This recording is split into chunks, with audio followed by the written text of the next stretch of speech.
Hello, everyone, and welcome to another episode of Whiteboard. My name is Harshit, and I'm the Director of Business Alliances at White Labs. We are a digital agency specializing in SaaS and e-commerce SEO. And I've got Carmit Haba with me today. She's the VP of Marketing at CloudWize. Now, CloudWize helps businesses gain maximum security and compliance for their cloud environments. So you can easily guard your cloud. Okay. So welcome to the show, Carmit. I'm so happy to have you with me here today. Thank you. Thank you for inviting me. It's such an honor. Thank you. Great. Now, let's start with your journey. Can you share about you being in the marketing realm for so long and how your unique background in organizational development, consulting, criminology, sociology has influenced your approach to your marketing in this really niche tech industry? It's actually, I got into this business by accident Okay. because I was in my second degree, my MA, and was looking for a job. MA is in organizational development. Uh-huh. And I had a friend who's worked in HR boutique, and she was supposed to send my CV to this place, and someone else sent it to the Ministry of Education. And she called me and she said they were looking for a content editor, and Okay. they got your resume and they want to talk to you. I said, okay, opportunity knocks. I'm not gonna say no. So I asked her to tell me a little bit about the job, and it sounded interesting. I said, "Okay, I'll go, I'll talk." And I was I started there. I was the content editor, and it was in 2012. That was basically, just the internet starting, like the marketing stuff, like Facebook pages and Right. analytics and everything, SEO and stuff like that. And everything just started then. Uh-huh. And I didn't know anything. I didn't know about computers, didn't know anything. I knew a little bit. What's Google? And I started there. And I got really involved in this, and it got really interesting. I did a lot of small things. And then I finished my degree, Nice. and I thought, what am I going to do now? And then I thought to myself, I really love this whole marketing thing online. It's really interesting. Seems like to have a future in it. And I read about it, and they actually never thought it then. There were no courses or stuff. How many Everyone years? just, How many years back was this? Which year are you talking about? that was 2012, Okay, that's around really that. early, yeah, for Yeah. digital marketing. Yes. So no, like there was a few courses, but like you couldn't find it in university. Yeah, for sure. They're always the last one to add stuff. So I took a chance and went with it. And then I started my second job. It was my real marketing job. The Ministry of Education was really interesting. I learned HTML, I learned a lot of stuff there, but it was really basic. So Oh, then I went to a real job. It was junior marketing, but it actually was online marketing. And then I really learned a lot of stuff to do. Like I learned to use Salesforce, Pardot. I learned email marketing a little bit better. It was in English. It was DB Maestro. It was also a SaaS company, like more like a tech company. And I did everything. It was really interesting. And then I continued. It was B2B. And then I moved on to Amadeus, and there I was doing B2C and uh-huh. B2B to C. And it was a really a big change. And then doing Facebook, doing PPC, and learning a lot and doing apps. We had an app, and it was really different. It's different, but it's not. Yeah. B2C and B2D and B2B. It's not really, if you know about marketing, what people want and Yeah. what you want to give them, it's basically the same thing. It's Yeah. all about people, Yeah. right? And then from there was I did a little bit of consulting. Yeah, I did the consulting for startups, for small businesses. And then I moved to TypeMock. I was there for almost 3 years. And that's also a tech company for developers. I also learned a lot. I have a great team there. We had a few products for developers, and it's also different. It was a company that was already based. They were in the market for 15 years, so they already had a brand, but then they didn't do stuff for a few years, so you had legacy to deal with. And then from there I went to CloudWize, and here I am today. Great, man. That's an interesting journey. One of the common things that you and I have is that during my initial days, I was also like focused a lot onto generating content and taking care of social media because back in 2012, 13, that used to be the mainstream thing. I think that was, and that is how even my interest to SEO kind of just happened. And yeah, today we are here. And also, I want to go back to what you asked me about how the psychology, what I studied influence Yeah. marketing, me when I'm doing marketing. I think every marketer would say that it's a lot of psychology, but I also think that it's also about sociology. So it's about how we act as a society and not just how a person is thinking and using, because everything we do is affected by the company we're at, like the society we're at. So I think it was very interesting to see that. I think it did gave me a different perspective.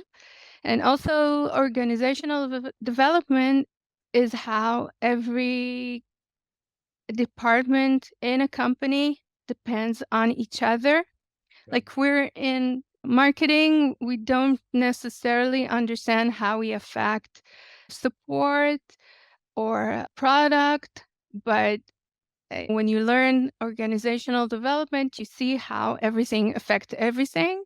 And to me, marketing is a really cornerstone because everything goes through marketing, because marketing is basically the voice of the company. So everything reflects to the outside, comes through the marketing. So it's really important that everyone aligns together, everyone's working together. And I think it's really important.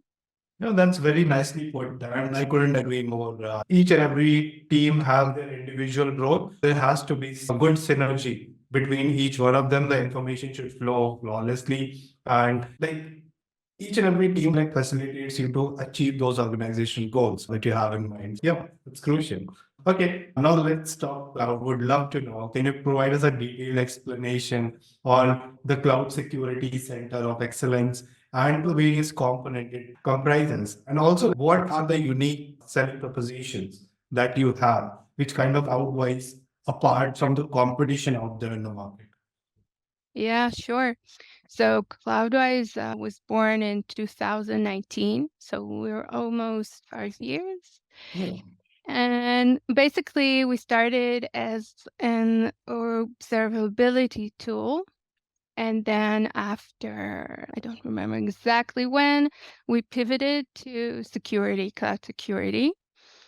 And we already had observabilities and operation abilities and cost abilities and everything. So we decided to get more about security with all the other abilities that we already had. So this is what makes it like the Cloud Security Center of Excellence. A cloud center of excellence means, in the simplest term, that there's a lot of people in that team that work on the cloud. Like there's someone to do the cost, a CFO maybe, and there's DevOps, DevSecOps, and everybody's working together, like the CISO and everything. But they all have their own tools and even their own language. There's a miscommunication.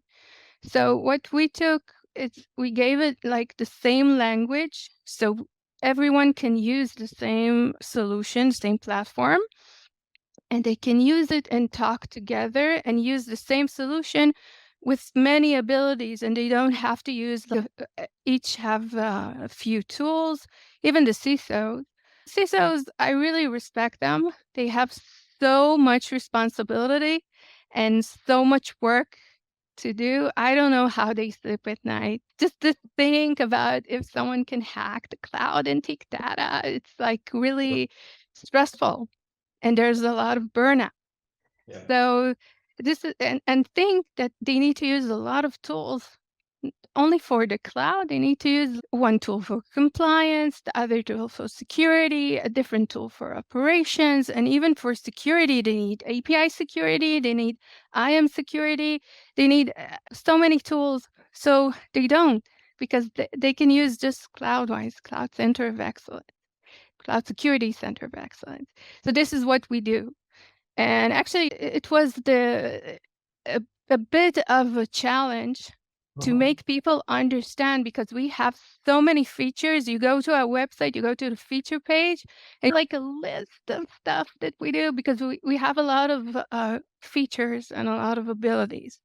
So how do I make people understand just in one word or one sentence that there's so many things, and this is what they need. They just need one tool. Yeah. So this is why we came up with Cloud Security Center of Excellence, because I think people understand that we have all these abilities in one place. And what I like to call it, I like to think about it as Swiss Army knife. This little thing, and have so many gadgets and stuff in it. And also, this is what we are. Just one place with so many things coming out of it, so you can use it. And what separates us is this thing that we have all those things in one place, in one platform. But we're also working with MSSPs. We want to help small, medium businesses. And small, medium businesses don't necessarily have the resources or knowledge to secure their cloud. So most of them are working with MSSPs. So we have the right tool for MSSPs to work with them, because MSSPs can generate reports for audits so quickly with their logo, white labeling. So they can do it like really fast, instead of days and weeks to create just reports and audits on their compliance state, their security state. They can just do it, and it takes an hour or something like that. So this is a different kind of market that we want to address.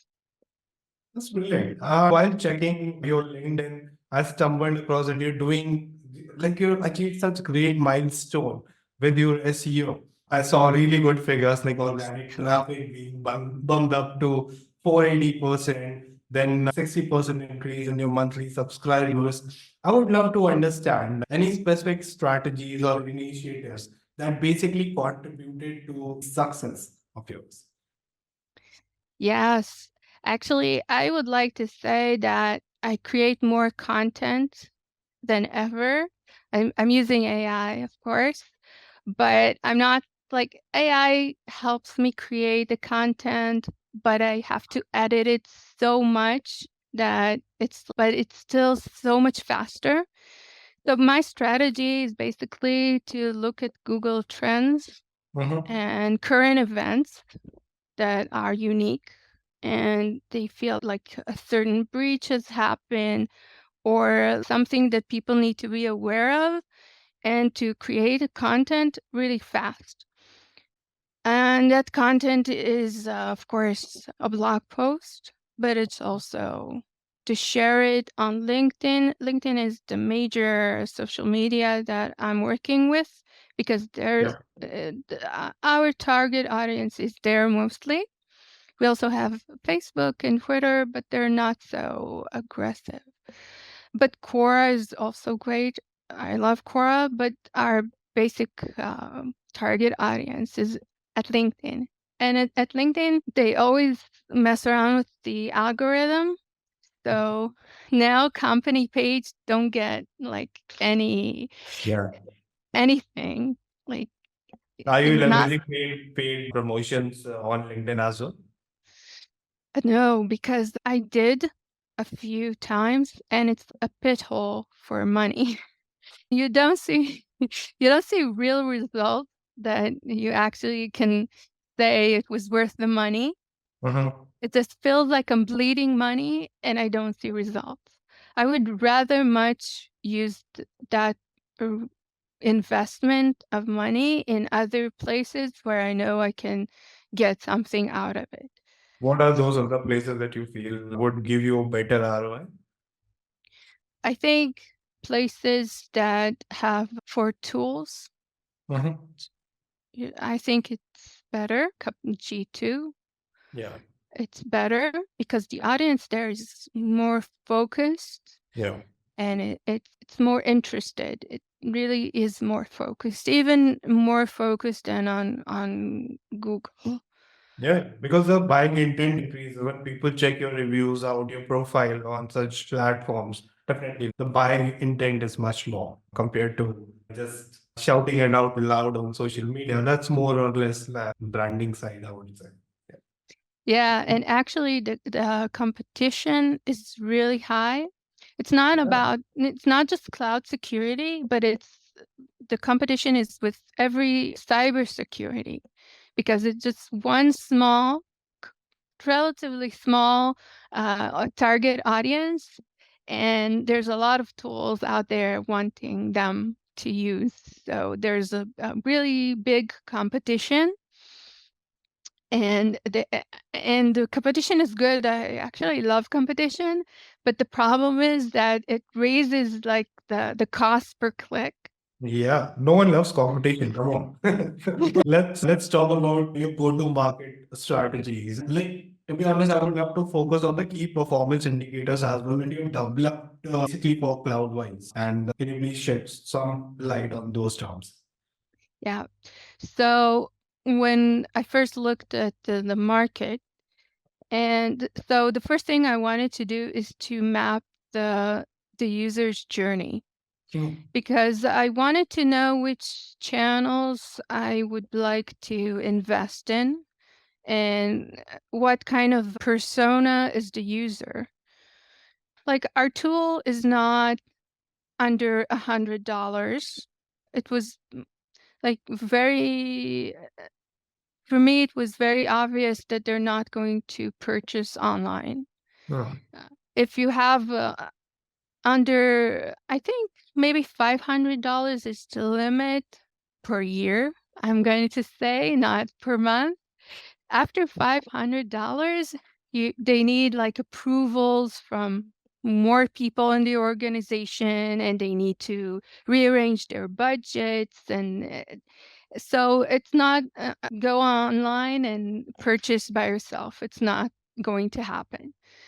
So how am I going to arrange that journey for the user?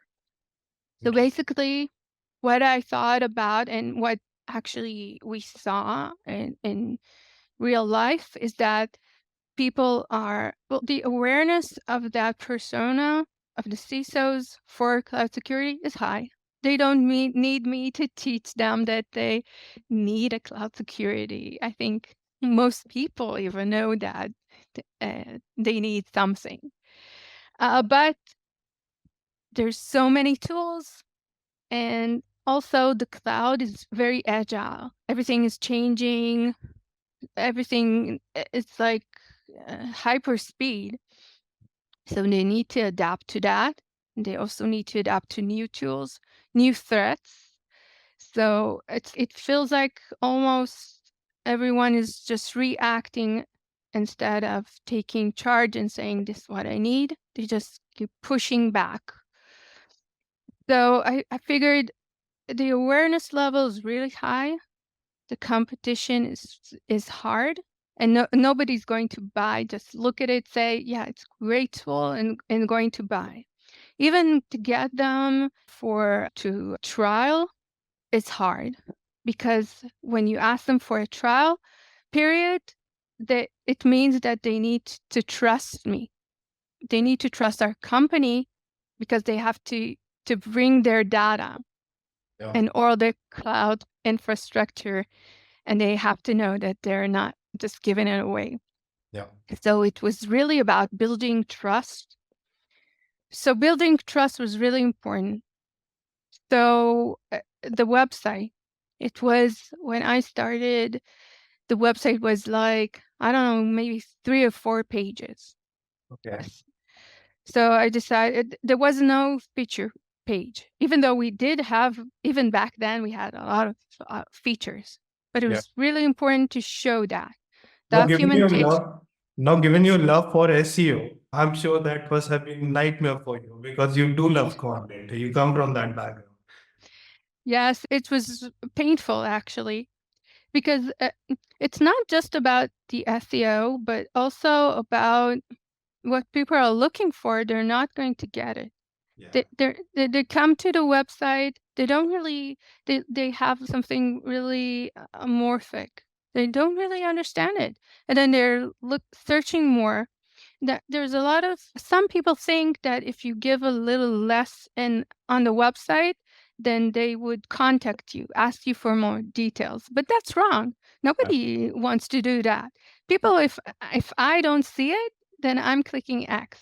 I'm going out. I don't want to spend time on someone who doesn't spend time on me. Yeah, in terms of SEO, it was also not working. And also the competition was already set. There's always like looking for cloud security is one of the most used up term there is. So I needed to think about other terms. So first of all, I needed to work on a website. So I did a little rebranding. I personally don't like rebranding because it's a lot of work. And it's sometimes it's unnecessary work. But we had to change it because we changed it to cloud security and we changed everything. So I changed the website, and then I worked, when I changed the whole pages, I worked on the SEO for every page. And after that, there was like the blog post. So basically, right now, I can probably create 3 or 4 posts a week, but I don't do that because I want it to, I think it should simmer a bit, and I need to let each content have an opportunity to slow down, and I don't want to overwhelm anything. I don't want to overwhelm the audience with so much information. Actually, that's a very interesting take. Most of the SEOs would tell you to go crazy with the content for the fact that the minute you start establishing with more and more content, that authority, that expertise in your space, better results because you're like emerging as a expertise in that subject matter. But yeah, here as well, like with your content creation and the frequency, you're thinking more with respect to your audience. So yeah, that's right, to be honest. Also, I think that if Google sees that not a lot of people are interested in the content, nobody's coming in, then it will rate it a little bit lower because it seems like there's content, but it's not interesting to anyone. So why should I promote it? So I think it's also need like in that aspect. Now I use Google Trends a lot, really, and it really helped me or come up with things fast because I see things happening right then. So the day after, I already have like a blog post and everything ready, and it does help with the SEO, and some of the content that I created really came. It's still showing. I created it a little over a year ago, and it was about ChatGPT security issues, and it really blew up because nobody talked about the security issues, everyone talked about ChatGPT. ChatGPT was really hot stuff. Yeah. So I thought, okay, I need to write something on ChatGPT, How but many I can't. users have you getting on that content piece? I got I get I still get hundreds like a week. Yes. Yeah. It's every day I see people come into that piece, and it was over a year ago. And I really wanted, I thought when I wrote it, I thought there's no way I'm going to hit any numbers with that, because it was a little bit later on, and a lot of people already wrote books about ChatGPT. So, Yeah. but I thought I have to write something about the security, because it's really something that interests me and it's really important. So I did that, and it really surprised me. It was one of those things that I always get surprised. I do something and I think, no, it won't work, but I do it anyway, because I always love to see if it's going to work or not. I thought it's going to be interesting. Yeah. I thought, I'm going to read it. It's going to be interesting. It's interesting to me, but it was really interesting, That's a and it very hit. angle. Yeah, it's a very interesting angle as well. And I think if you the content is fading out a bit, if you're seeing a bit of decline compared to when you launched it, so a little piece of advice: do a content refresh. I think that will do a bit magic for sure. That's yeah.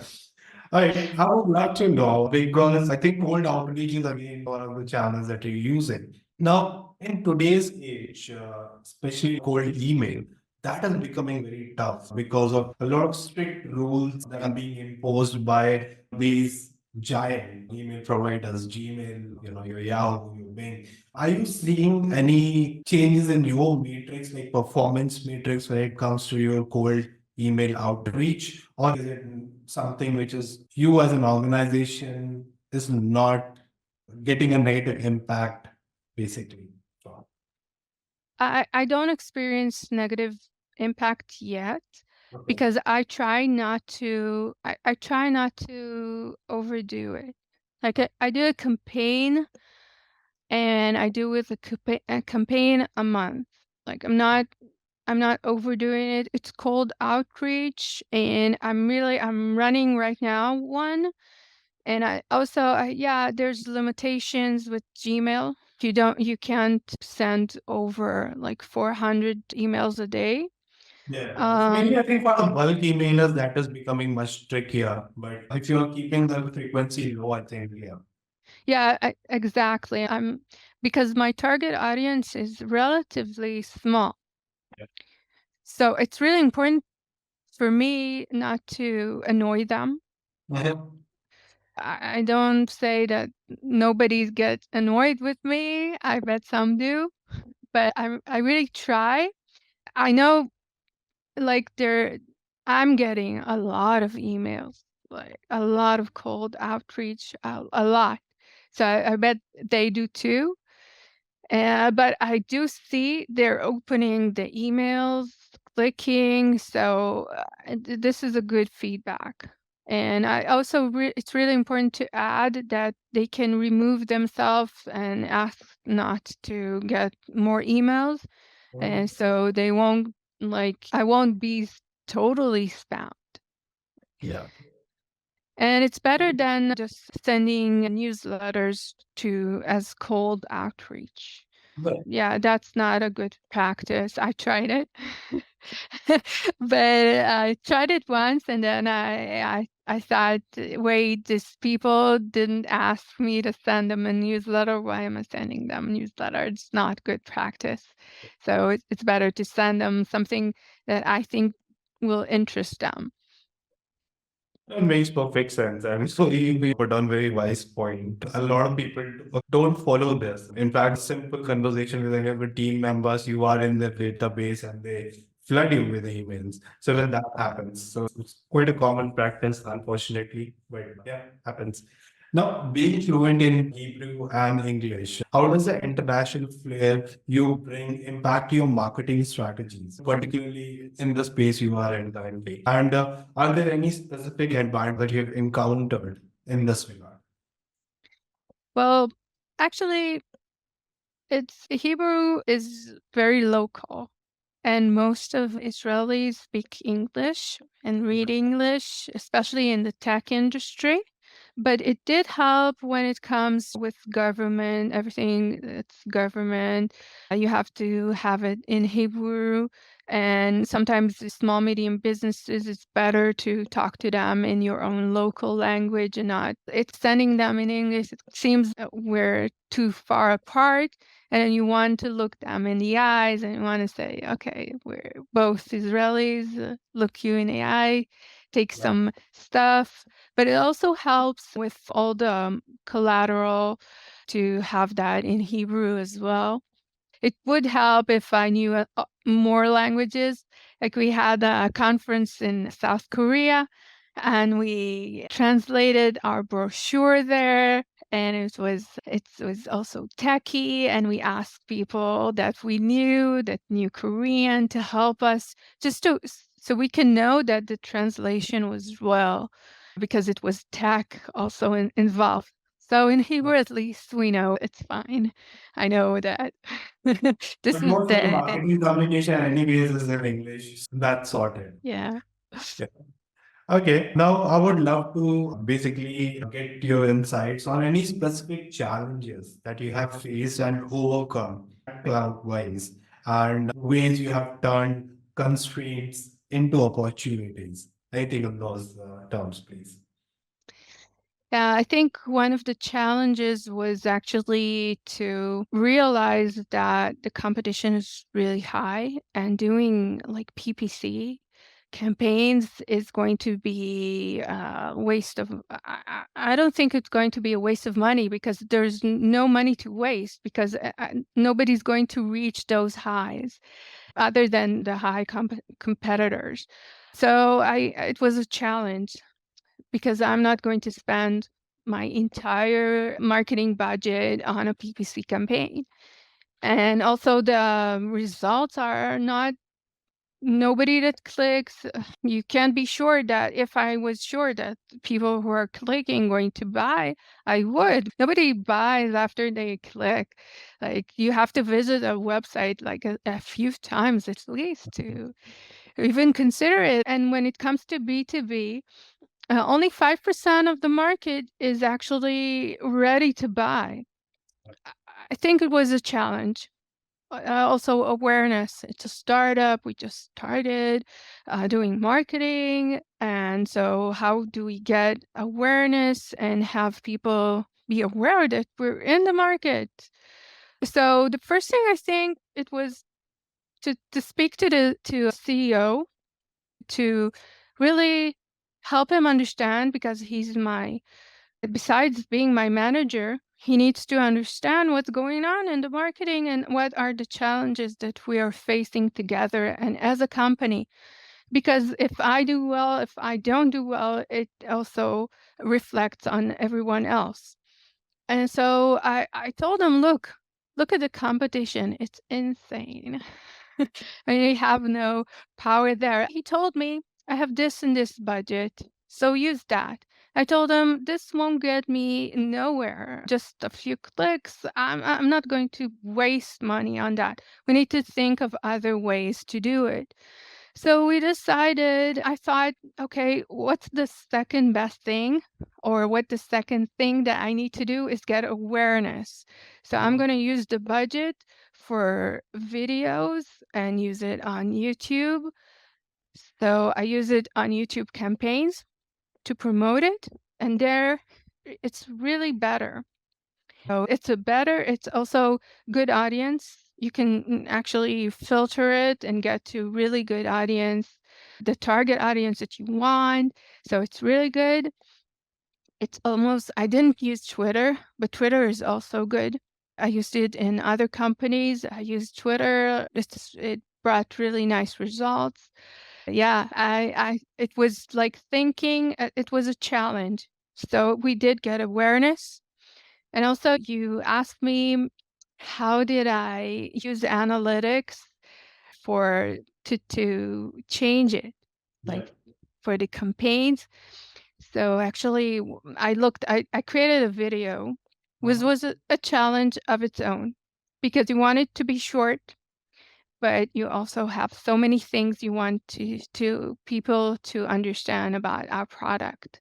And it's not a feature. It's a more than 6 features. People have attention span who's really short. Okay. So what I did, I created one video which was something like 1:30 seconds, like 1 minute and 30 seconds. And then I promoted it to see where people are watching and when are they stop watching. And it was something like 20 seconds. After 20 seconds, like half stopped watching. And after 50 seconds, like 70% stopped watching. So I said, okay, if only like 20 seconds, I have 20 seconds. In those 20 seconds, I'm going to talk about what I want them to remember, because this is what they're going to remember. So this is how analytics really helped me to push forward what I wanted to people to remember me by. That's interesting. And did you even, after gathering this insight and promoting that 20-second video, use that data set of the audience and then re-promoted it to them? Because I'm sure, like, even after that, you must have needed quite a lot more touch points to have them actually convert on your site altogether. Yeah, I do remarketing for people. Yeah, so you can do remarketing for people who watched 70% of the video, 20% of the video. You can do that. Yeah, remarketing is really, I think it's one of the most important thing, actually, because some people are watching, if they're watching like less than 20 seconds, they're not interested. They're there by accident. They just didn't understood what's going on, and they just let it keep going. But at least 20 seconds, they need to really have me feel like they're interested in something. Yeah. So I would rather do like remarketing to those people who watched like 50% or and up, and do different videos for them to watch. And we got a lot of more subscribers to our YouTube channels. And we had a point that we did more videos and tutorials and stuff like that, and people watched and people engaged, and it was really good. It's a really good platform. It's not ruined like some other platforms. It's good for PPC, and it's good for awareness, and it's good for engaging. It's a good platform. I'm all for it. And one other thing, Carmit, that I observed, and you have been facilitating it brilliantly, is helping the CEO with the thought leadership in your space. And I see a lot of interviews and stuff going around PR and really helping you with your branding as well as, I'm sure, with your conversions and revenue. So then again, kudos to you and your team for doing that amazing job facilitating, that thought. Thank you. Thank you. Yeah, it was one of the things that I also, when I hit that wall that I can't use like PPC because of the competition, I also thought about what awareness was one thing and trust was the other thing. And trust is every company needs to be trustful. This is, I think, one of the most what every marketer would say.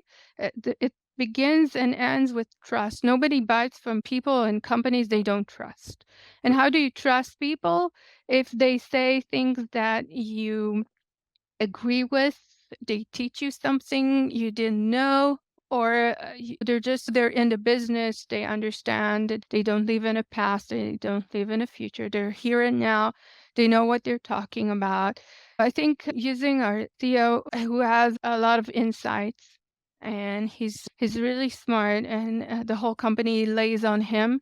So he was the most obvious selection for thought leadership. It's not easy because he's really busy, but I want to even do it even more. We started doing articles, and I wanted him to push a little bit more and tell a little bit more about his personal experience when talking to other experts in a business, and how we developed this product and what we're going to do and everything. And he was a really good sport. He likes to talk to audience. He's really good at talking to audience, really good at that. And we had speaking opportunities for him, and he used that. And so it was really important for us to really help the audience to understand about cloud security, not about us, just about cloud security. And from there, you can understand why this company was built, because he believes in something. It's really important to him, and so we really wanted for the audience to be engaged with that, and I think most of them do. Yeah, the story needs to be out there. And you correctly mentioned that thought leadership definitely helps you building trust and giving out that exposure that company needs to. And yeah, brilliant job with that as well. All right, I would love to understand what's new on the plate right now for 2024. What are the new initiatives, marketing initiatives that you're working on? And yeah, what can we expect from you? Actually, because we're no, we're focusing right now on, we shifted our target audience to partners, MSSPs, and we are helping our partners to talk to their SMB, small, medium businesses, and help them understand. So I'm working with our partners, and it's really brilliant. I have to say, I really love it, because like I had this a partner who like asked us, he's in India, and he asked us to write about encryption keys, because he said this is like the hot stuff right now, everybody's talking about it, can you, and I didn't know about it, right, because I'm not local and he is. And he asked us to write about it, and we did, and I created an email, because I'm the expert on that, on how we solve that problem.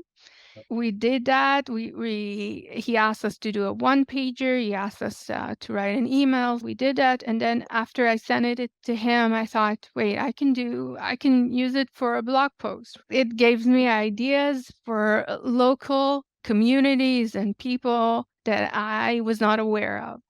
So I think I want to push for those kind of partnership more, because they have the insights that I don't have, because they're local and it's interesting and it's very good. Brilliant. All right, Carmit, thank you so much for giving time for this session and sharing so much knowledge, past experiences, wisdom, to be honest. I really appreciate your time here with me. Thank you so much. Thank you so much for listening and engaging with me and inviting me. It's really great.